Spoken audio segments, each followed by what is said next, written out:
ಸಾರಿಗೆ ಸಂಸ್ಥೆ ಎಲ್ಲ ನೌಕರ ಬಂಧುಗಳೇ ನಮಸ್ಕಾರ. ಅನಿರೀಕ್ಷಿತವಾಗಿ ನಿನ್ನೆ KSRTCಯ ಕೇಂದ್ರ ಕಚೇರಿಯಲ್ಲಿ ಜಂಟಿ ಕ್ರಿಯಾ ಸಮಿತಿಯವರ ಜೊತೆಯಲ್ಲಿ ಒಂದು ಮೀಟಿಂಗ್ ನಡೆದಿದೆ. ಆ ಮೀಟಿಂಗ್ಗೆ ಇತರ ಯಾರಿಗೂ ಆಹ್ವಾನ ಇರಲಿಲ್ಲ. ಕೊನೆ ಪಕ್ಷ ಜಂಟಿ ಕ್ರಿಯಾ ಸಮಿತಿಯವ್ರಿಗೂ ಆಹ್ವಾನ ಅಂತ ಏನೂ ಇರಲಿಲ್ಲ. ಆದರೆ ಮೀಟಿಂಗಿಗೆ ಇವರು ಭಾಗವಹಿಸಿದ್ರು ಮತ್ತು ಭಾಗವಹಿಸಿ ಬಂದು ಅದರಲ್ಲಿ ಏನೇನಾಯಿತು, ಏನು ಕೇಳಿದ್ವಿ, ಏನು ಹೇಳಿದ್ವಿ ಅನ್ನೋದ್ರ ಬಗ್ಗೆ ಒಂದು ವಿವರವಾದ ಪತ್ರ ಸಿದ್ಧಪಡಿಸಿ ಸೋಷಿಯಲ್ ಮೀಡಿಯಾದಲ್ಲಿ ಹಾಕಿದ್ದಾರೆ. ನಾನು ಅದನ್ನು ಗಮನಿಸಿದೆ. ಏನು ಸ್ಟಾಫ್ ಆ್ಯಂಡ್ ವರ್ಕರ್ಸ್ ಫೆಡರೇಷನ್ಗೆ ಅಧಿಕೃತವಾದ ಮಾನ್ಯತೆ ಇದೆ, ಅದನ್ನು ಬಳಸ್ಕೊಂಡು ಅವರು ಸಹ ಅವರ ಜೊತೆಯಲ್ಲಿ ಭಾಗವಹಿಸೋಕ್ಕೆ ಅವಕಾಶ ಆಗಿದೆ ಮತ್ತು ಭಾಗವಹಿಸಿದ್ದಾರೆ. ಇದು ಸರಿ ಸಹ, ಅದ್ರ ಬಗ್ಗೆ ನಮ್ಮ ಆಕ್ಷೇಪಣೆ ಇಲ್ಲ. ಆದರೆ ಆ ನಂತರ ಕೆಲವು ವರ್ಷಗಳ ನಂತರ ಏನು ಆ ಚಂದ್ರು ಅನ್ನೋರು ಕೂಟ ಅನ್ನೋ ಒಂದು ಮೊದಲು ಹೋರಾಟ ಒಂದು ಸ್ಥಿತಿಗೆ ಬಂದ ಮೇಲೆ ಅವರು ಒಂದು ಸಂಘ ಅಂತ ರಿಜಿಸ್ಟರ್ ಮಾಡಿ ಇದು ಮಾಡಿದ ಮೇಲೆ ಮ್ಯಾನೇಜ್ಮೆಂಟ್ನವರು ಅವರನ್ನು ಗುರುತಿಸಿದರು. ದಟ್ ಮೀನ್ಸ್ ರೆಕಗ್ನೈಸ್, ಇವ್ರಿಗೆ ಕಾರ್ಮಿಕರ ಬೆಂಬಲ ಇದೆ, ಇವ್ರ ಹೋರಾಟದ್ದು ಒಂದು ದಾರಿ ಇದೆ ಇತ್ಯಾದಿ ಹೇಳಿಕೊಂಡು next KSRTC staff and workers ಫೆಡರೇಷನ್ಗೆ ಮಾನ್ಯತೆ ಇದ್ದರೆ ಆ ಕೂಟದ ಚಂದ್ರು ಅವರ ಕೂಟಕ್ಕೆ ರೆಕಗ್ನೈಸೇಷನ್ ಸಿಕ್ತು. ಸೊ ಆ ರೆಕಗ್ನೈಸೇಷನ್ ಸಿಕ್ತು. ಅವ್ರ ಜೊತೆಯಲ್ಲೂ ಕೆಲವು ಬಳ್ಳಿಗಳು ಸುತ್ತಕೊಂಡ್ವು, ಆ ಪ್ಯಾರಾಸೈಟ್ಸು. ಹಾಗಾಗಿ ಈಗ ಎರಡು ಕೂಟದ ನೇತೃತ್ವದ ಮತ್ತು ಫೆಡರೇಷನ್ ನೇತೃತ್ವದ ಎರಡು ಒಂದು ಒಕ್ಕೂಟ ಅಂತ ಹೇಳಿ ಒಂದು ಜಂಟಿ ಕ್ರಿಯಾ ಸಮಿತಿ ಅಂತ ಹೇಳಿ ಕಾರ್ಯಾಚರಣೆ ಮಾಡ್ತಾಯಿದ್ದೇವೆ. ಅದು ಬೇರೆ. ಈ ಮಧ್ಯದಲ್ಲಿ ಆ BMSನವರು ಯಾರ ಜೊತೆಯಲ್ಲೂ ಸೇರಲಿಲ್ಲ.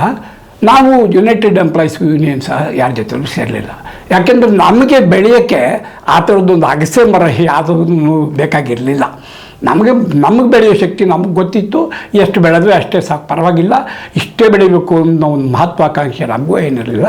ಅದೇ ರೀತಿ BMSಗೂ ಸಹ ಕೇಂದ್ರ ರಾಜ್ಯಗಳೆಲ್ಲ ಅವರು ಹಿನ್ನೆಲೆ RSSನವರು ಬಲ ಇರೋದ್ರಿಂದ ಅವರು ಸ್ವತಂತ್ರವಾಗಿ ಬೆಳಿತೀವಿ ಅಂತ ಹೇಳ್ಕೊಂಡು ಸ್ವತಂತ್ರವಾಗಿ ಕಾರ್ಮಿಕ ಸಂಘ ಆಗಿದ್ದಾರೆ. ಮತ್ತು ಆ ಕಾರಣಕ್ಕಾಗಿ ಇನ್ನೂ ಆಡಳಿತ ವರ್ಗ ಅವ್ರನ್ನೂ ರೆಕಗ್ನೈಸ್ ಮಾಡಿದೆ ಮತ್ತು ನಮ್ಮನ್ನು ರೆಕಗ್ನೈಸ್ ಮಾಡಿದೆ ಎಂದು ಗುರುತಿಸಿದೆ. ನಾವೇನು ಮಾನ್ಯತೆ ಪಡೆದಿಲ್ಲದೆ ಹೋದ್ರೂ ವಿ ಆರ್ ರೆಕಗ್ನೈಸ್ಡ್. ಕರೀಲೇಬೇಕು ಅಂತ ಇಲ್ಲ, ಕರಿಬಹುದಾಗಿತ್ತು. ಕರೀದಿದ್ದರೂ ಸಹ ನಮ್ಮ ಅಭಿಪ್ರಾಯಗಳನ್ನು ನಾವು ಭಾಳ ವಿವರವಾಗಿ ಹೇಳಿದ್ದೇವೆ. ಯಾಕೆಂತಂತಂದರೆ 6/4/26 ಮ್ಯಾನೇಜ್ಮೆಂಟು 5% ವೇತನ ಹೆಚ್ಚಳದ ಆಫರ್ ಕೊಡೋಕ್ಕೆ ಮುನ್ನ ಆ ಸಂಸ್ಥೆಯ ಆರ್ಥಿಕ ಸ್ಥಿತಿಗತಿಯ ಬಗ್ಗೆ ಒಂದು ವಿವರವಾದ ಒಂದು 10 ಪುಟಗಳ ಏನು ವರದಿ ಕೊಟ್ಟಿದ್ದರು.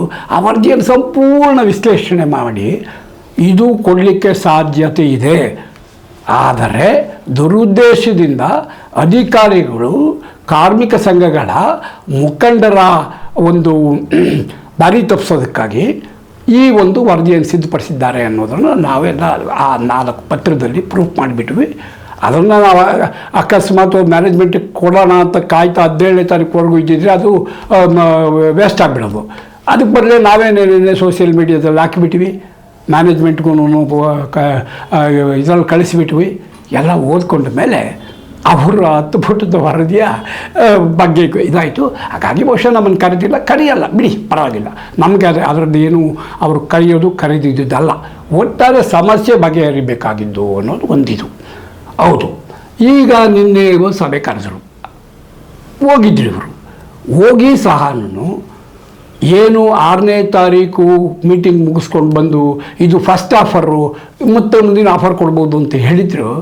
ಮುಂದಿನ ಆಫರು 2%, 5 ಇದ್ದಿದ್ದು 7ಕ್ಕೆ ಮುಂದಿದೆ.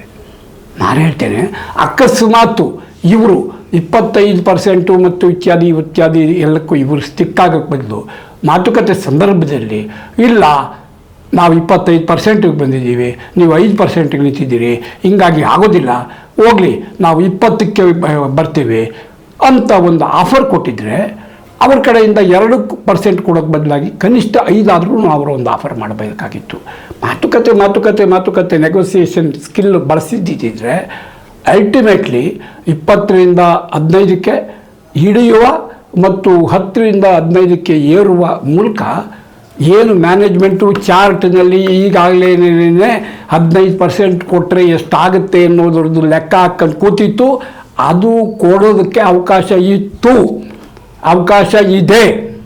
ಈ ಸಂದರ್ಭದಲ್ಲಿ ನಾನು ಹೇಳ್ತೇನೆ, ಈ ನಿನ್ನೆ ಹೋಗಿ ಬಂದ ಜನ ಇನ್ನೊಂದು ಮೀಟಿಂಗನ್ನು ಸಹ ವೇಸ್ಟ್ ಮಾಡಿಕೊಂಡ್ರಲ್ಲ ಅನ್ನೋ ಒಂದು ಸಂಕಟ ಆಗ್ತಾಯಿದೆ.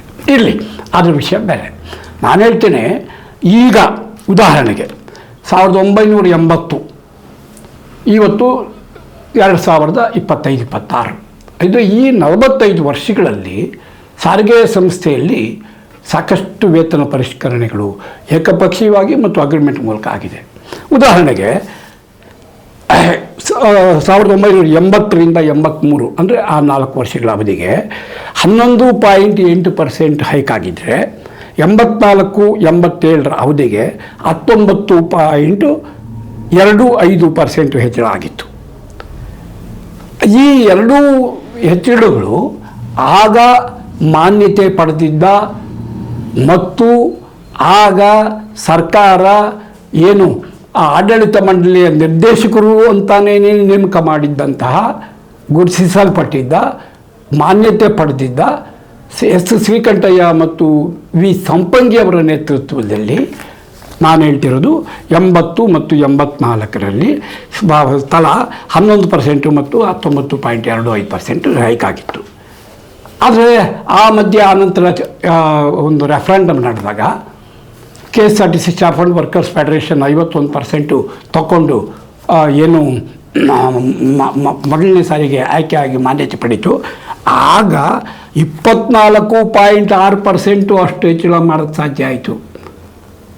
24.6% ಜಾಸ್ತಿ ಮಾಡಿದ ಸಂದರ್ಭದಲ್ಲಿ ಆ ಸಂಘಟನೆಯ ನೇತೃತ್ವವನ್ನು MLA ಆಗಿದ್ದಂತಹ MS ಕೃಷ್ಣನ್ ವಹಿಸ್ಕೊಂಡಿದ್ದರು, ಮುಕುಂದರಾವ್ ಅಂತ ಇದ್ದರು, ಜಾರ್ಜ್ ಅಂತ ಇದ್ದರು, ಗೋಪಿ ಅಂತ ಇದ್ದರು. ಭಾಳ ಸ್ಟಾಲ್ವರ್ಡ್ಸ್, ಭಾಳ ಡೇರ್ ಆ್ಯಂಡ್ ಡೆವಿಲ್ ಅಂತಹ ನಾಯಕತ್ವದಲ್ಲಿ 24% ಆಯಿತು. ಆದರೆ ಮತ್ತೆ 92ರಲ್ಲಿ ಇನ್ನೊಂದು ಬಾರಿ ಚುನಾವಣೆ ಆಡಿದಾಗ ಆ ಒಂದು ಸಂಘಟನೆಗೆ 51% ಅಲ್ಲ 61% ಬಹುಮತ ಸಿಕ್ತು. ಎಲ್ಲ ಸಾರಿಗೆ ನೌಕರರು ಅಷ್ಟು ಬೆಂಬಲ ಕೊಟ್ಟರು. ಆ ಬೆಂಬಲವನ್ನು ಬಳಸ್ಕೊಂಡು ಪರ್ಸೆಂಟೇಜ್ ಹೆಚ್ಚು ಕೊಡಲಿಲ್ಲ. 92-90 ಇದರಲ್ಲಿ ಕೇವಲ ಅವರು 15.10% ಮಾತ್ರ ಜಾಸ್ತಿ ಮಾಡಿ, ಅಂದರೆ ಹಿಂದಿನ ಒಂದು ಒಪ್ಪಂದಕ್ಕೂ ಈ 92ರ ಒಪ್ಪಂದಕ್ಕೂ ಸುಮಾರು 10% ಕಡಿಮೆ ಮಾಡಿ ತಮಗೆ ಬೇಕಾದ ಸವಲತ್ತುಗಳನ್ನೆಲ್ಲ ಪಡ್ಕೊಂಡ್ರು. ಸವಲತ್ತುಗಳಂದರೆ ಏನು?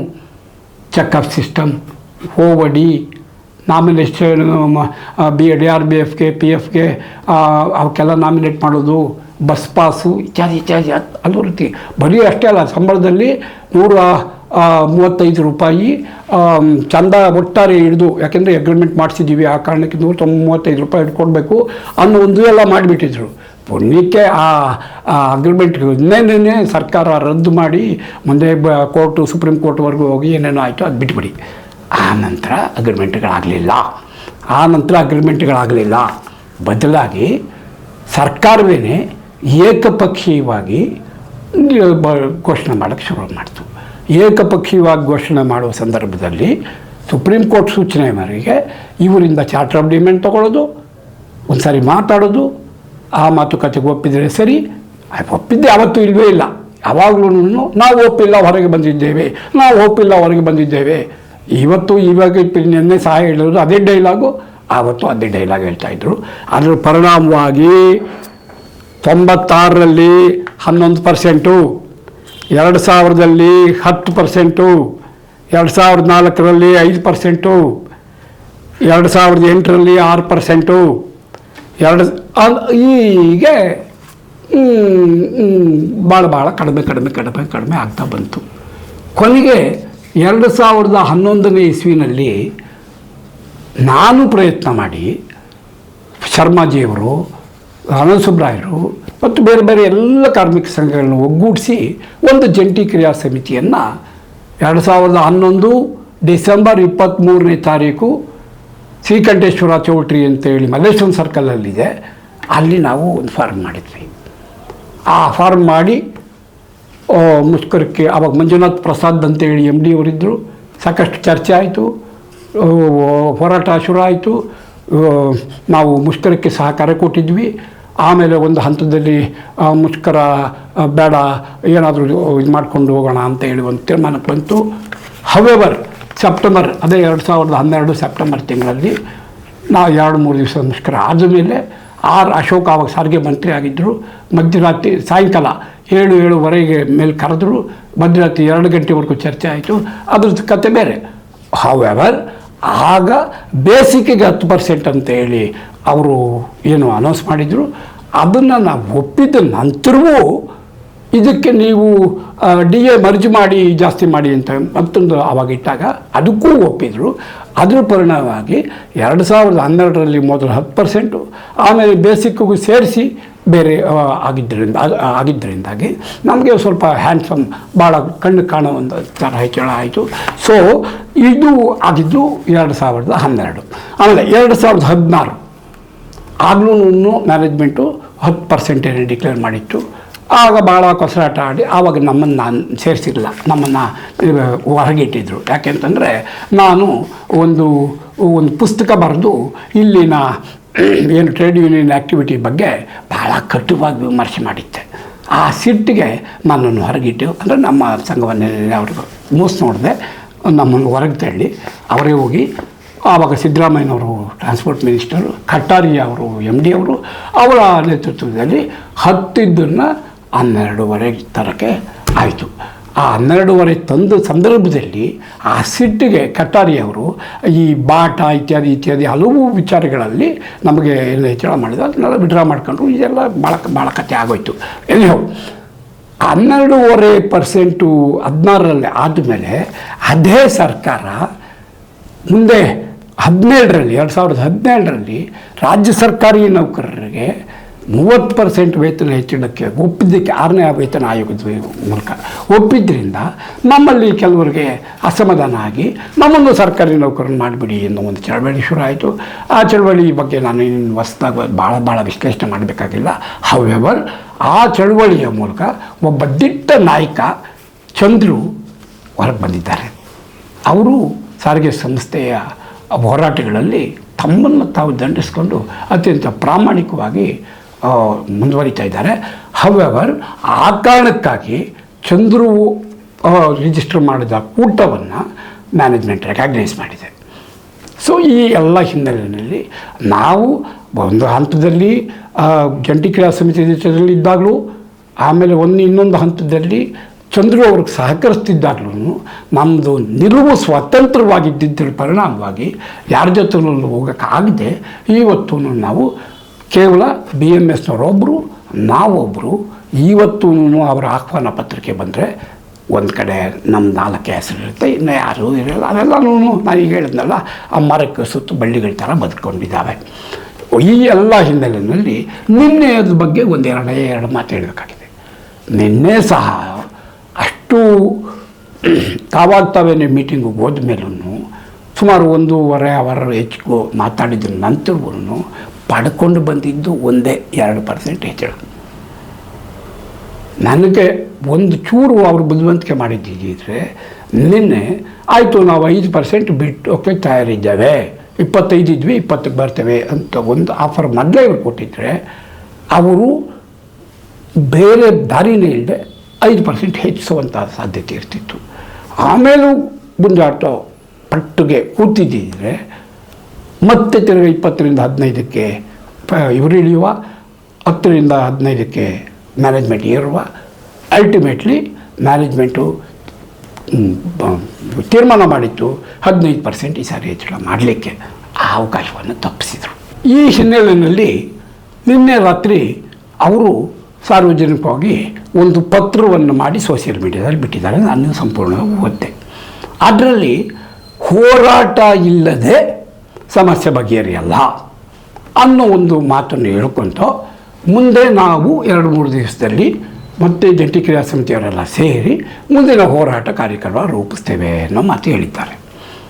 ಈಗಾಗಲೇ ನಿನ್ನೆ ಅವರು ಕೂಟದವರು ಚಿತ್ರದುರ್ಗದಿಂದ ಬೆಂಗಳೂರಿಗೆ ಪಾದಯಾತ್ರೆ ಮಾಡುವ ಮೂಲಕ ಹೋರಾಟ ಮಾಡ್ತಿದ್ದಾರೆ.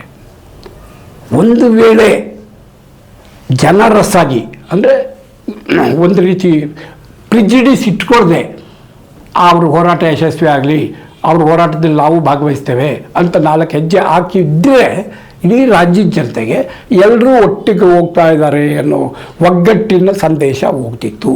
ಆ ಮತ್ತು ನಾವು ಮೊನ್ನೆ ಹೇಳಿದ್ವಿ, ಇಲ್ಲ ಆದ್ರೂ ಅವರು ಮಾಡ್ತಿರೋದು ಬೇರೆ ಒಂದು ಏನದು ಸಮಾನ ವೇತನ ಪ್ರಣಾಳಿಕೆಯ ಅಂಶಗಳನ್ನು ಜಾರಿ ಮಾಡಿ ಅಂತ ನಾವು ಅಗ್ರಿಮೆಂಟು ಮತ್ತು ಎಲ್ಲ ಇತ್ಯಾದಿಗಾಗಿ ನಾವು ಹೋರಾಟ ಮಾಡ್ತೀವಿ. ಹಂಗಾಗಿ ನಮಗೂ ಅವ್ರಿಗೂ ಆಗಲ್ಲ ಅನ್ನೋ ಒಂದೇ ನಿಲುವು ಮುಂದಿಟ್ಟುಕೊಂಡು ಇವರು ಬೇರೆ ನಿನ್ನೆ ಹೋರಾಟವನ್ನು ರೂಪಿಸಿದೋ ಸಾಧ್ಯತೆ ಇದೆ.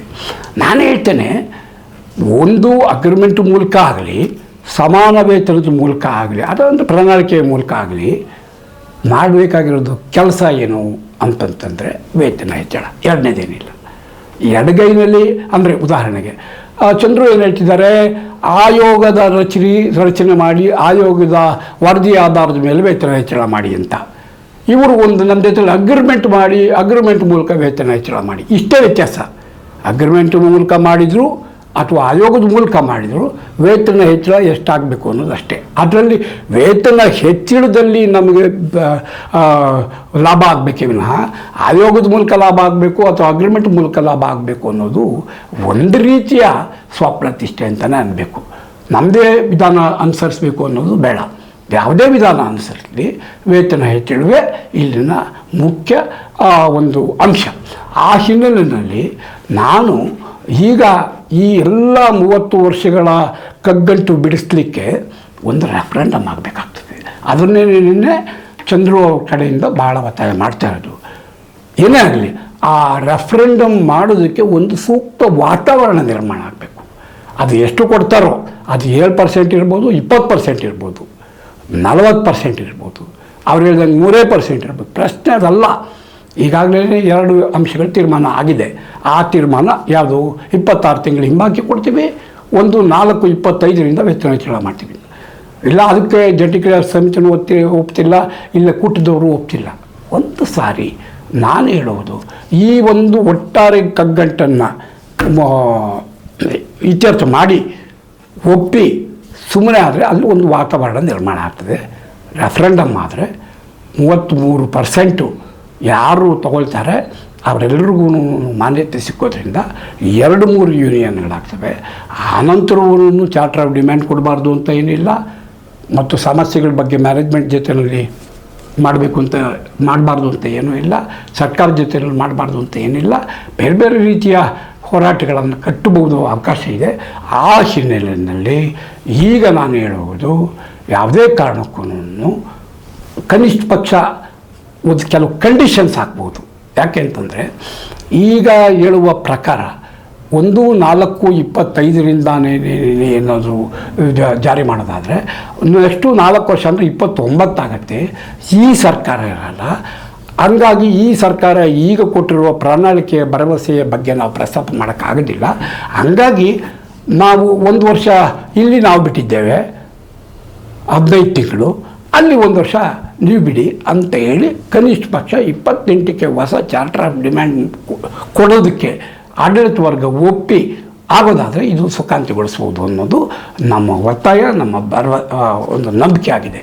ಆದ್ದರಿಂದ ಯಾವುದೇ ಕಾರಣಕ್ಕೂ 30 ವರ್ಷಗಳಿಂದ ಇರುವ ಈ ಕಗ್ಗಂಟನ್ನು ಬಿಡಿಸ್ಲಿಕ್ಕೆ ಆಗಲ್ಲ ಅನ್ನೋಕ್ಕೆ ಬದಲಾಗಿ ಮನಸ್ಸಿದ್ದರೆ ಮಾರ್ಗ ಅಂತೇಳಿ ನಮ್ಮ ಎಲ್ಲ ನೌಕರರು, ಆಡಳಿತ ವರ್ಗ ಒಟ್ಟಿಗೆ ಕೂತು 1 ಅವರ್ ಚರ್ಚೆ ಮಾಡಿದ್ರೆ ಇದನ್ನೆಲ್ಲ ಬಗೆಹರಿಸ್ಕೋಬೋದು.